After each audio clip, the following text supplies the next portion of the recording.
Have you ever stopped to reflect on why, just when you feel you're about to achieve a great victory in your life, everything suddenly seems to fall apart around you?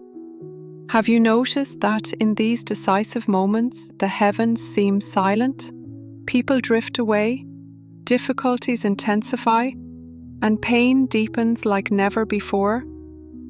There is a deep spiritual truth, often overlooked, but absolutely essential for every Christian to understand. Before the victory comes the trial. Before a promise is fulfilled, God allows a season of testing, of silence, of solitude, and of confrontation with our own faith. This is the stage that many don't understand, and that's why they give up. They abandon the process and walk away from God, when in reality they were just steps away from the fulfillment of the purpose He had already established. Maybe you're in that exact phase right now, facing a moment of confusion, pain, and uncertainty. Maybe you're thinking everything is lost, when in truth you are closer to your destiny than ever before. There's a powerful principle throughout the Bible: God tests before He promotes. Those who don't understand this often quit at the most crucial moment, right when heaven is about to open. But don't worry, you're not alone. I'm here, as your brother in Christ, to help you discern this moment and strengthen your faith. I want to remind you that God is still in control, even when He seems silent. He sees every tear, hears every prayer, and knows the depths of your heart. Nothing is happening by accident. Have you heard of the silent phase? It's that moment when everything around you seems quiet. God doesn't respond. Friends don't return your messages. Doors seem to close one by one, and you begin to feel forgotten. This phase has a name: pre-victory. Yes, it's a spiritual period in which God is working behind the scenes to prepare you for something great. Look at the life of Jesus. Before the glory of the resurrection on Sunday came the pain of Friday and the silence of Saturday. He was betrayed, humiliated, crucified, buried, and then everything went quiet. But the silence wasn't the end. It was the preparation for the greatest display of power the world has ever seen. We often want glory without facing the cross. We want victory without the battle.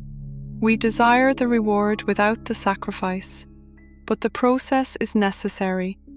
And to help you understand better, I want to show you 5 things that usually happen before your victory arrives.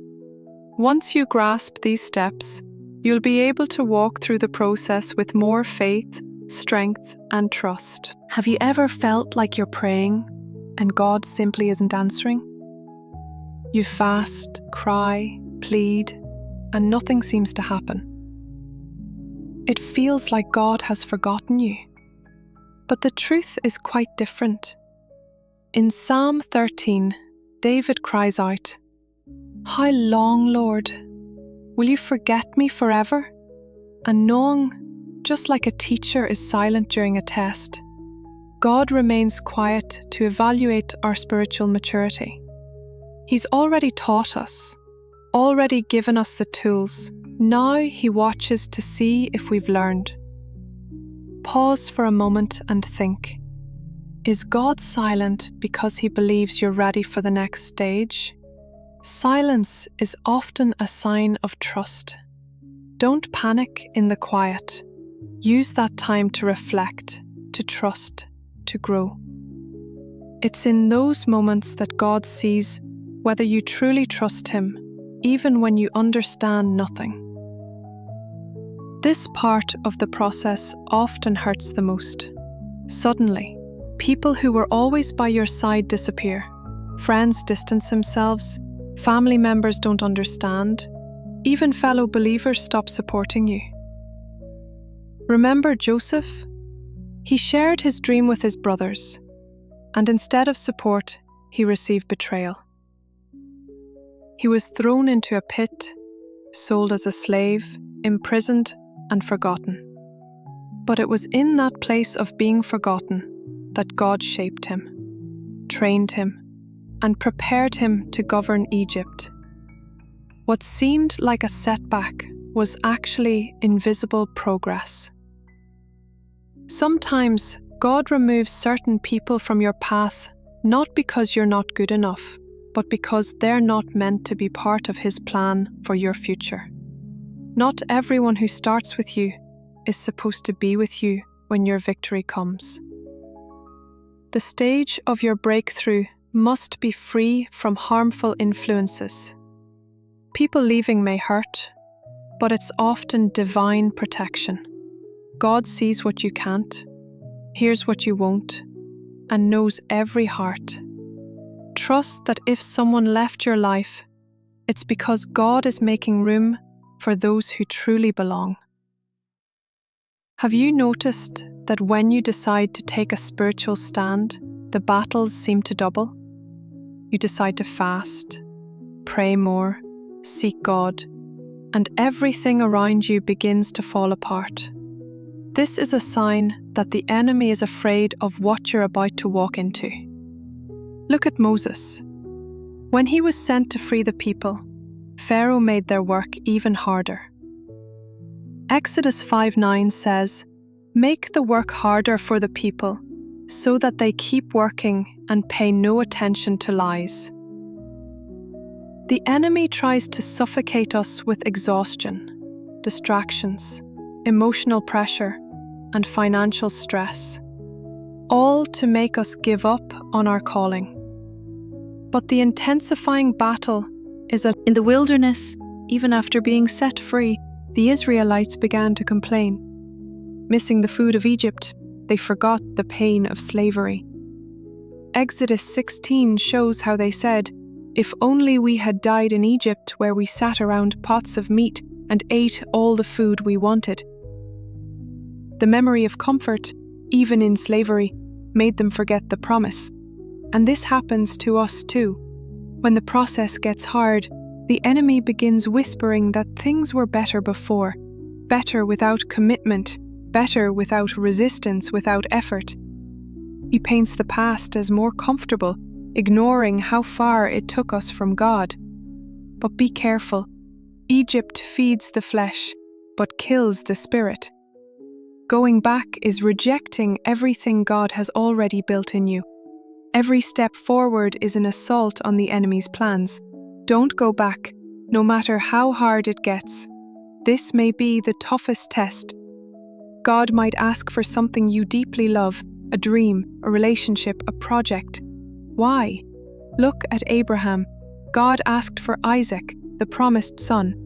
Genesis 22:2 says, "Take your son, your only son whom you love, Isaac, and sacrifice him." God didn't want to kill Isaac.